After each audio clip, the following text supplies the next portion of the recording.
and it's just kind of like a deep dive into how they ended up where they ended up because of humility. Okay.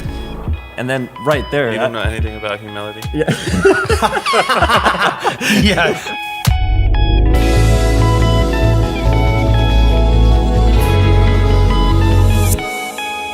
Hey guys, welcome to Be Original with Isley Creative, where we discuss all things marketing.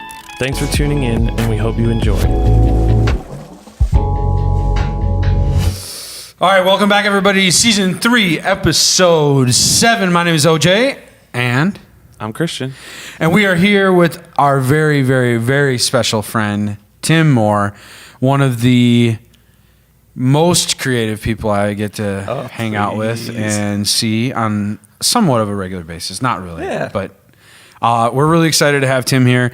Tim's going to talk about some cool stuff with us. But before we get started, make sure you like, click, subscribe, all that good stuff on every platform that you're on, because we love you. And thank you. So, Tim, we're here, OJ, bro. We're here, finally. Thank you for doing this with finally us. come over to this space. Yeah, and it's really nice. You get to come hang out the new space. I love it. Mm-hmm. Yeah, it's been a huge blessing. Obviously, we get to do cool stuff like this. But sweet. Tim and I used to work together, so I'm trying to get him to work out of our space now. Yeah.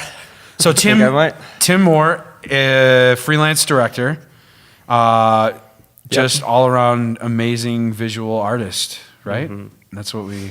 No. Terrible visual artist. Terrible visual artist. That's not true.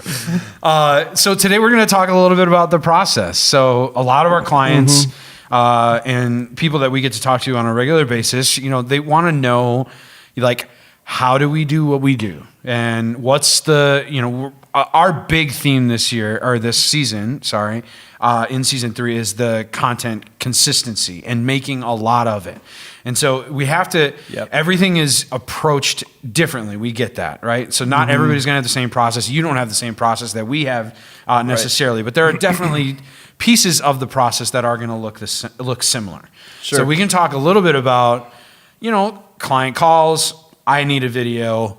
Like, I don't even know what happens after that, Yeah. So a lot of times, like, a client will approach me, and immediately I have to gauge their expectations. Yeah, that's huge. Because sometimes they'll come with me with a complete idea of what they're looking for. Yeah. They've already got the whole creative treatment in their head, but they won't always share that right off the bat. They'll be like, hey, we need a video. It's got to be like 60 seconds, blah, blah, blah, blah, blah. How much is that going to cost? Immediately, I'm like, I'm not making a quote. Let's talk. Yeah. Yeah. And that's just, I got to understand what's going on there. And honestly, I think it's like we have a certain name for it of what the process looks like, right? Like the creative side of it. But like, I feel like even more often than not, clients tend to have that in their head, but they don't really know what that is and what that even means, because they're not used to building content like we are. Sure. Right? Yeah. So sometimes it's, well, I just want a video that explains what my company does. But I want it to look like this. I want it to feel like this. It needs to have this kind of, whatever. Yeah. Right? So it goes on and on and on. They need somebody to walk them through that. Right. And absolutely. Yep. Absolutely. So exactly. When you talk about figuring out what their needs are, like, let's just bypass the financial aspect of it, because that's obviously a huge part of what we deal with as creatives, freelancers, companies, production companies like us. We deal with that every time. Yeah. I've got $100 and I want a commercial that we can put on Super Bowl, like on the Super Bowl. We're like, well, that doesn't work. Sorry. Maybe it does. Here's an iPhone. Yeah. Here's an iPhone. Right. But so walk us through kind of once you've sat down with the client, what's some of the things that you're looking for when you're talking to the client about the videos that they want to create? For me, a big thing really is, are they looking to me to come up with this whole creative thing? Are they like, we need a 60-second spot, but that's all we know we need? It's like, we don't have a story in place, and I need to know, like, do I need to start bringing on, like, my writers and, a creative team to assemble something for them in Yeah. that sense. So that's like first and foremost. Or do I need to take a vision and start getting creative? How are we going to do this within a budget?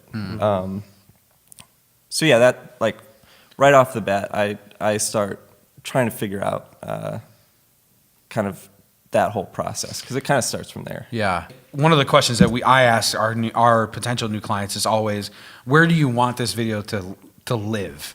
Like, Sure. what's the goal for this video? Because, Yeah. like, even the approach for social media, as opposed to maybe it's just a website video, it can be very different in Yeah. how you accomplish that creative, right? Yeah. Do you think that the deciding factor of that, like, process is a deliverable? Like, what platform it's going to be on? A little bit. To me, it's all story. Where no matter what, we're going to be telling a story. Yeah. Whether it lives on social media or not. But it's whether or not they've already gone through the process of like they've already brought on writers, all this stuff. All right, let's shoot this. We need to, their producer reaches out to me and it's like, all right, here's a story, and we want you to direct it. Yeah. So it's either that or, they're looking to me almost as like a producer to like assemble a team and do all that. What other things are key parts to what your workflow is? So you said writers is a big thing. Like, what other things do you like part of your process that you have to have? Yeah, writers is a big thing. Part of just like my personal creative process is I'm always writing. And a lot of just like my personal writings, I could very easily adapt into like messaging that somebody's trying to do. So just like, as far as like a daily creative process, I'm always writing, always creating stories and stuff. And that's honestly a huge thing, just adapting some of that stuff into the paid stuff. Yeah. Yeah. I like that. That's cool that you write that much. I don't know how to write, so it's Well, I suck at it, well, but I do it. sure. It's one of those things. You're getting concepts out that are like sitting in your head and Yeah. just different things like that, or even just sitting in an environment where you're watching stories happen. Yeah. And then it inspires something, which is really Yeah. great because sometimes what we've done in the past, and one of the things is that I've been wanting to do again is actually asking people to tell their story or write their story out, even just of their life. And then I would take that story and write a short, like well-written version of it, and then film them reading that. So like it's just for fun. It was just doing something like that, and then we had a couple really cool pieces that came out of that. Yeah. But just the idea of getting in the habit of writing or taking an already existing story and fitting it into some idea you already had, and Yeah. so like that was for me. It was really cool, and I think is the practice of visualizing somebody's message. You know what I mean? Like, how do you visualize it in a way that's not so predictable, I guess? That's awesome. And that makes it more original and makes it more unique. And I guess for me, like, if somebody's coming to you and they say, all right, here's the message we want to convey, and it's a 60-second spot and blah, blah, blah, blah, blah, but we need you to kind of come up with the story, or like what are we going to see, the visual. And you're saying you kind of tie it to things you're already writing, but even when you're writing, from that point, there's a whole other step of how are we going to visualize this. Yeah. And I'm I guess curious of what you do from that point on to visualize it. Is it finding stuff online to inspire you, or is it just walking around and drinking a beer and finding random things on, in life or whatever it might Right. be? Yeah, research is a big part of it. And I've got a long background as a DP, so I think I see things very visually, just kind of naturally. I see lighting all the time, and you can't really escape seeing the world, from like a DP's perspective. Yeah. DPs know exactly what I mean. Yeah. But research is a huge part of it.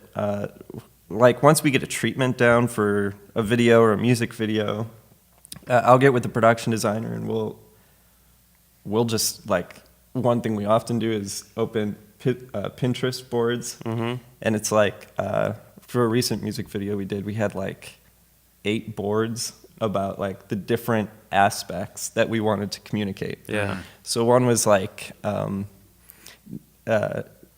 showing nature in natural objects. So like we had a ton of fabric that I wanted to pump air into and like visualize wind and Yeah. you know, all this stuff. And so we had a Pinterest board filled with like a sea of fabric. Yeah. And we would just Yeah. go back and forth, and a lot of that was just tons of research, coming up with like, how is this visually going to be communicated? And then we share that with the artist or the client in a full mood board or treatment, saying like, this is exactly what we're going for and what things Yeah. are going to look like.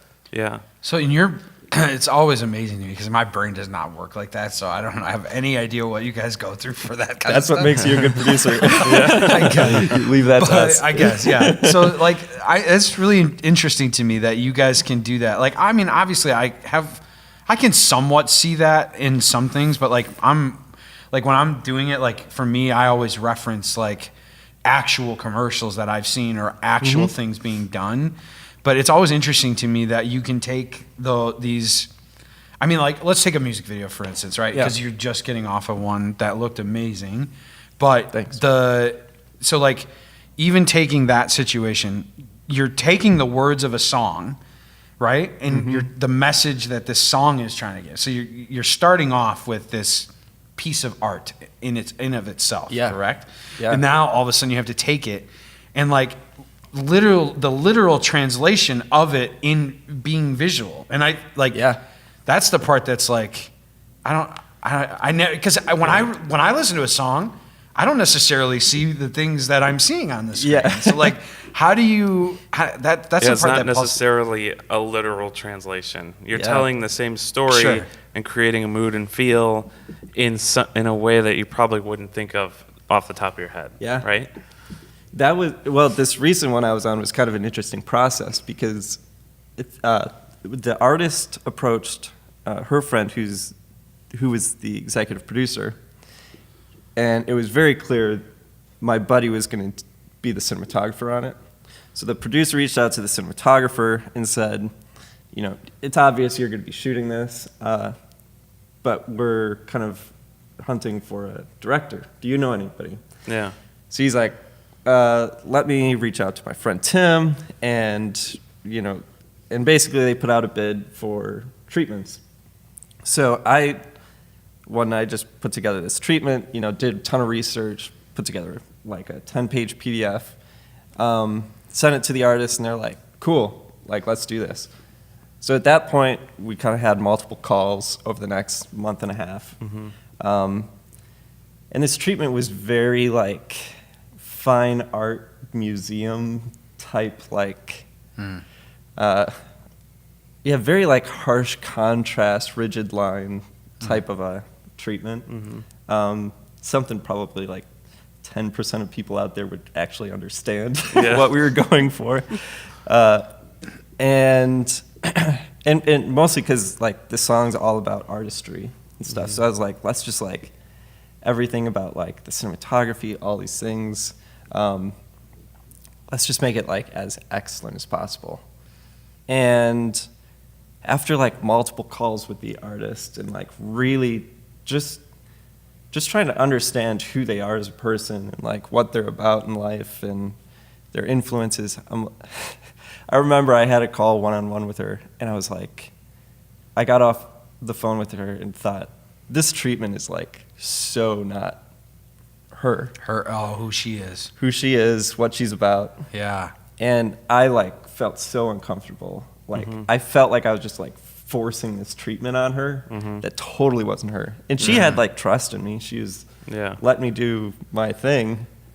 But I like felt so uncomfortable. Like this is not her. This is not like I could sense how like not genuine it was.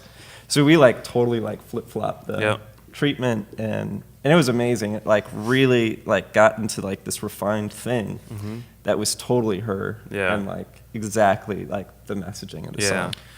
song. That's really key. Like I think you hit the nail on the head for most people, because I think most people, when they're thinking content or creative anything, they want to bring value, but their influences are like people they've seen do it, right? So it's Instagram influencers or other businesses, leaders in their industry, and they essentially just try to imitate it, you know, like whatever they did.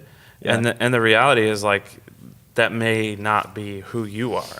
And so I think that's really key when you're creating content, is to make sure that it's in line with who you are as a company, as a person, as a brand, as an artist, as whatever it is. Because I mean, like, for example, like if you look at our Instagram, OJ does stories all the time, right? And he's always like, "What's up, guys?" And he's like high energy and like he's just that personality. If I did that, it would not seem genuine. You know, like it's just not like I can do a story, things like that, but it's not going to be like OJ because it's not me, right? Yeah, you're so I'm- depressing. Yeah, I'm really so depressing. so depressing. I just stay off it He's like altogether. emo. He's emo. That's it. Just let OJ Christian do it. is all emo.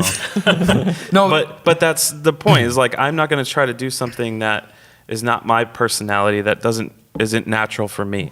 You know, I'll be Right. the one being like, "Oh, look at this cool gear," or "Look at this great video," or talking about like the depth of something, or the creative mindset behind it. But OJ is like a lot of personality and is good for that kind of thing. And I think recognizing that is really key. Like even when hiring talent, like a lot of companies will hire talent to come in and be a spokesperson or this and that, but they don't necessarily represent what the company is all about. Like that's not necessarily the personality of the company.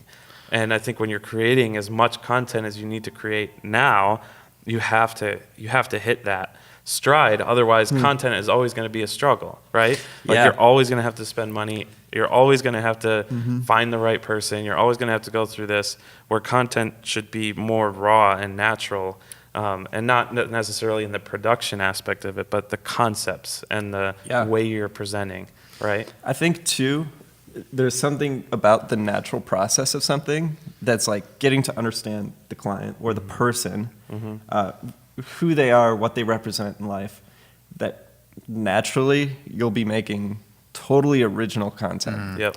That is like not just ripping off Yeah. something that looks super cool. Yeah. Like, I mean, what we came up with this music video was like ridiculously original. And we were all on set going, this will be in like people's mood boards. Yeah. Because like on our research, we could not find anything like what we created. Yeah.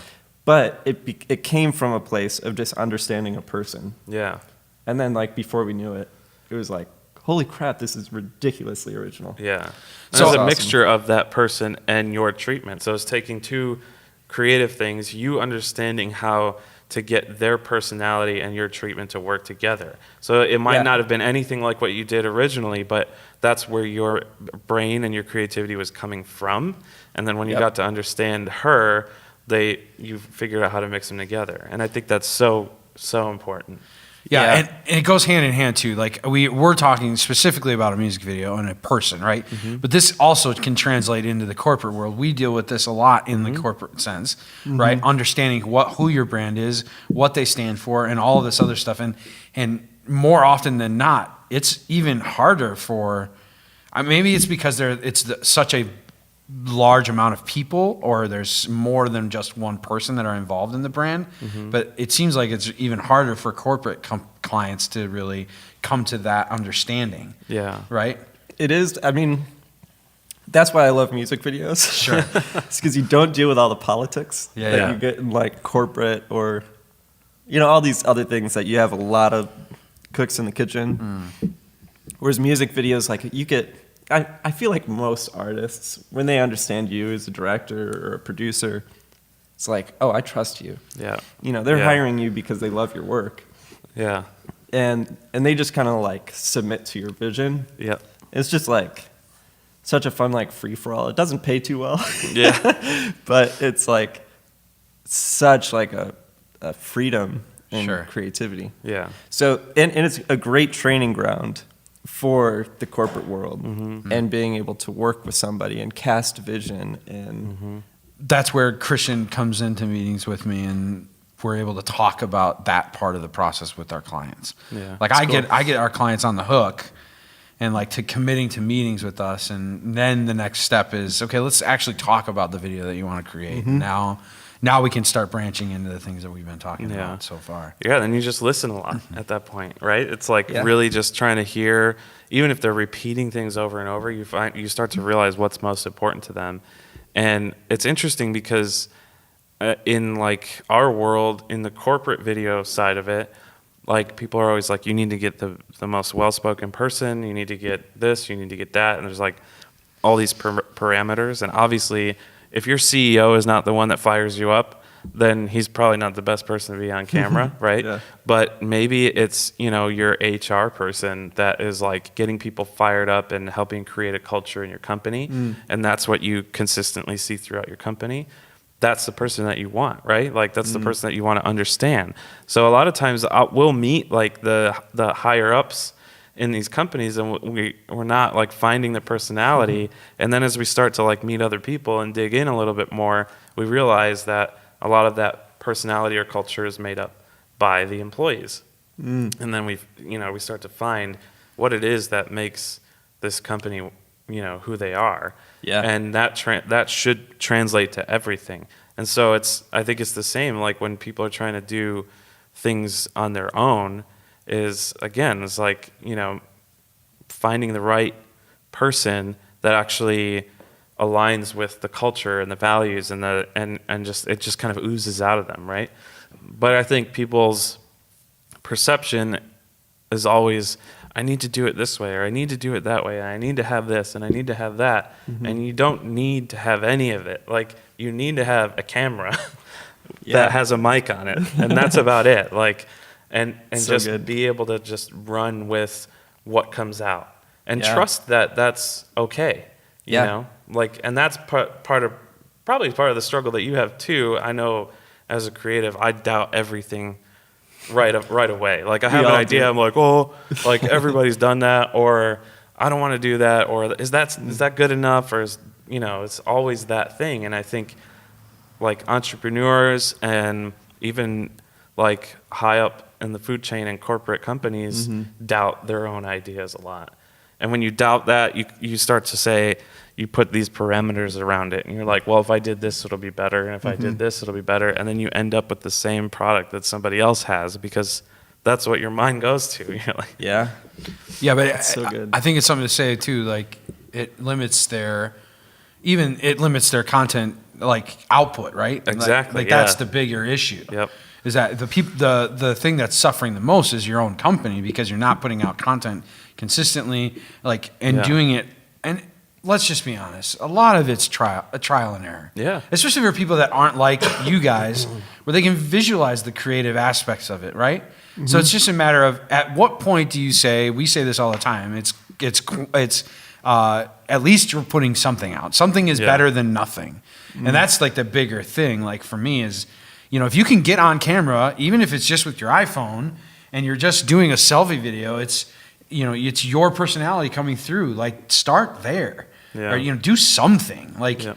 don't get so far in your head that you're just not doing anything, because then that defeats the entire purpose, right? It's just it's like exercising your creative muscles. Like Right. we all start somewhere, and usually that somewhere is nowhere near where we are today, Yeah. right? Like It's true. that the idea you had for this music video recently, you probably would have never had 10 years ago. You know what I mean? Like there's something about maybe when you first start, you're all you know is what you see, right? Like you maybe haven't developed that creative spark or like the ability to just sit down and come up with ideas, which still can be sparse at times, but like it's different. Like you kind of know the process, you kind of know what keeps you from being creative, and you know what adds and fuels your creativity. Back in the day, this dude used to do you had those car photography. That was your thing. Cars and motorcycles. You used to have a motorcycle that you used to shoot. Yeah, well, I only did photography for a long time. Before I ever got into video, Okay. I was in a partnership in a company called The Creative Group with my buddy Andrew. Shout out, Andrew. And we just did photography.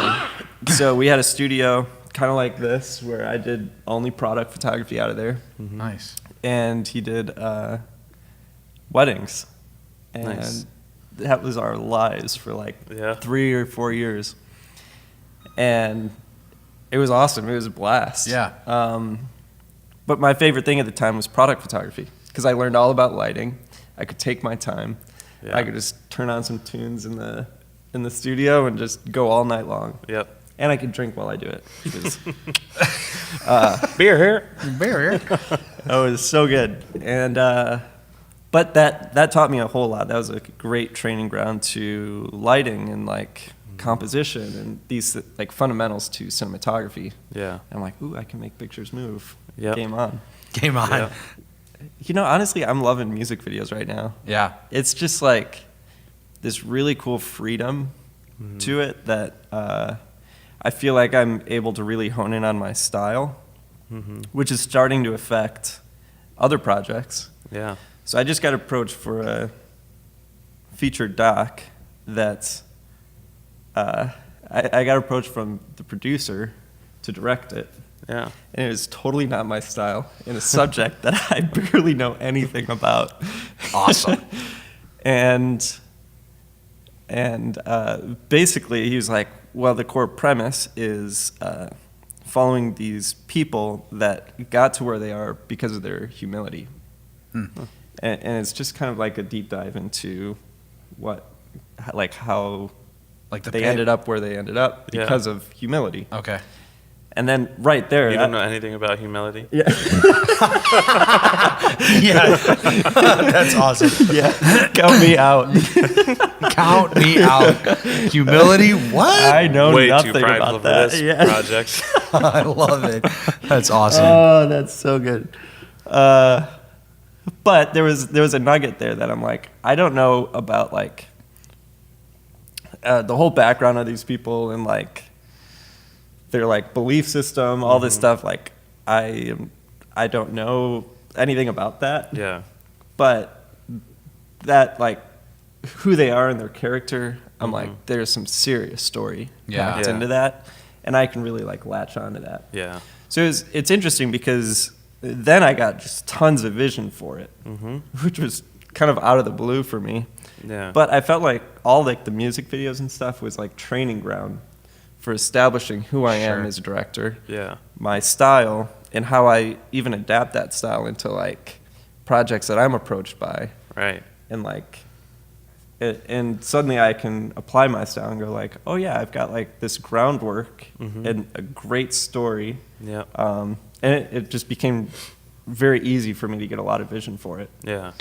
That's It's way interesting. The more you shoot or the more you try things, and again, like this applies to more than just creatives. Like the more you do it, the more things pop into your head. Like, oh yeah, I did this once, I could do that here. Or like it's just like almost instant attachments rather than having to sit down and like, okay, what can I do to show this? Like it's just like thinking, I have these tools, I have this, I can access this, and you know, like that's what we do for every season of the podcast. It's just like, what do we have laying around? How have I used it before? How can I use it now?